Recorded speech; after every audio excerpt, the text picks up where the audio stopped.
Halo semuanya, selamat datang di pemaparan kita kali ini. Hari ini kita bakal langsung nyebur ke topik yang super krusial yang sejujurnya sering banget kita abaikan dalam kesibukan sehari-hari.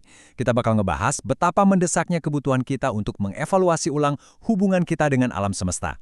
Sebagai manusia, makhluk yang dikasih akal budi, kita jelas punya peran yang sangat penting di bumi ini. Tapi pertanyaannya, udah bener belum sih cara kita mainin peran itu? Yuk kita cari tahu bareng-bareng. Bencana lingkungan itu bukan sekedar fiksi atau berita di TV. Ini tuh realitas yang ada di depan mata kita.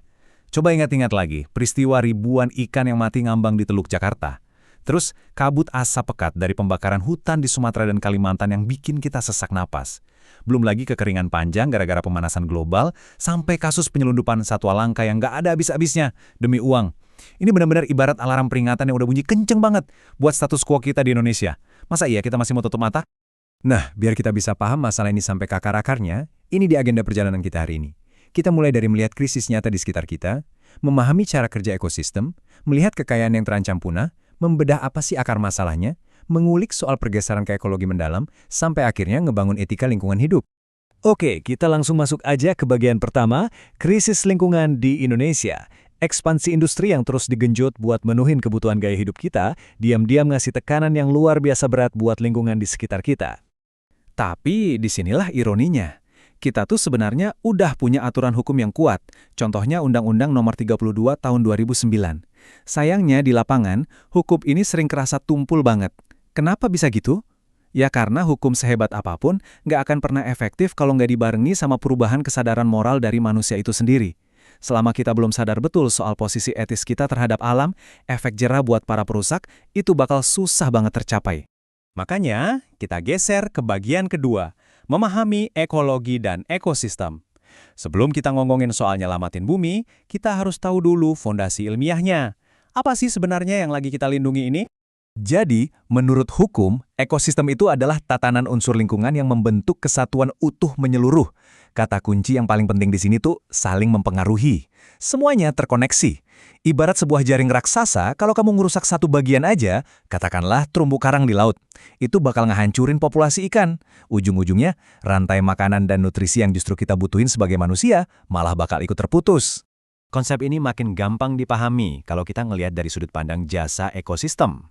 Alam itu literally kerja tanpa henti buat nyediain pangan dan air minum buat kita. Dia ngatur aliran air biar kita terhindar dari banjir dan kekeringan. Dia mendukung lewat pembentukan tanah biar kita bisa bertani. Bahkan, alam nyediain ruang kultural untuk liburan sampai nilai spiritual. Jadi jelas ya, ekosistem yang sehat itu bukan barang mewah, melainkan syarat mutlak supaya kita bisa terus hidup sehari-hari. Menyadari hal itu, yuk kita masuk ke bagian ketiga, kekayaan alam yang terancam. Mari kita lihat seberapa besar sih taruhan kita saat ini, mengingat Indonesia itu adalah salah satu pusat biodiversitas terbesar di dunia. Siap-siap, karena fakta yang satu ini harusnya bikin kita bangga banget.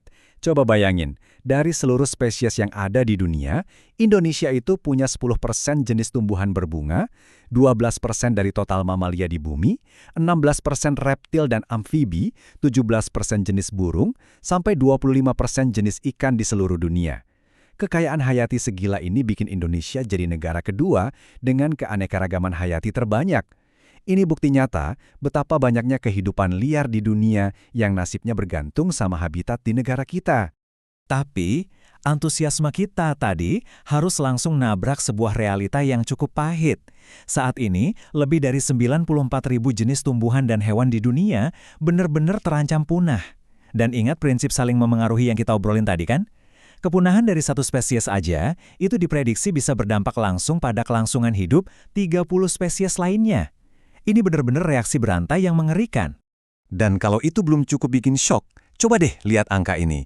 Dari luasan awal hutan primer kita yang mencapai sekitar 8 juta hektar, tahu nggak sekarang sisa berapa? Cuma sekitar 2,8 juta hektar aja. Paru-paru bumi kita ini dipangkas habis-habisan lewat penebangan liar murni atas nama pembangunan ekonomi.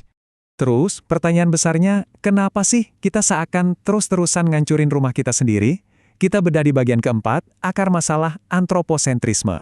Sebenarnya ini adalah pertarungan dari dua pola pikir yang saling bertolak belakang. Di satu sisi ada antroposentrisme, pandangan yang cukup arogan karena menempatkan manusia sebagai pusat dari alam semesta. Di sini alam cuma dilihat sebagai objek buat muasin ego kita. kita merasa superior. Sedangkan di sisi lain ada ekosentrisme, yang ngajarin kalau kita ini, umat manusia, hanyalah satu dari jutaan spesies yang posisinya setara. Kita itu bukan penguasa, kita ini cuma bagian kecil dari sebuah jaring kehidupan yang luas. Jadi, poin krusialnya tuh gini, manfaatin alam buat bertahan hidup, kayak ngambil makanan, itu wajar banget.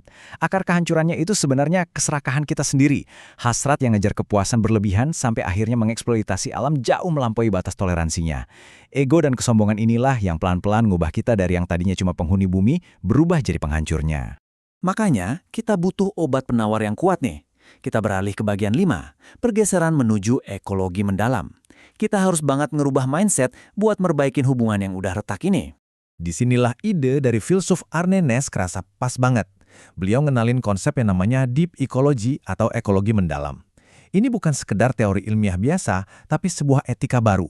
Etika ini ngajak kita untuk memperluas siapa aja yang masuk dalam komunitas moral kita. Tanggung jawab kita bukan lagi cuma ke sesama manusia, tapi lebih tepatnya ditujukan untuk kelangsungan seluruh biosfer secara jangka panjang. Semua elemen di planet ini berhak untuk lestari. Inti dari pemikiran ini sering banget disebut dengan istilah ekosofi, berasal dari kata eko yang artinya rumah tangga dan sofi atau kearifan. Ini adalah sebuah kearifan di mana kita ngerawat alam persis kayak kita ngerawat rumah tangga kita sendiri.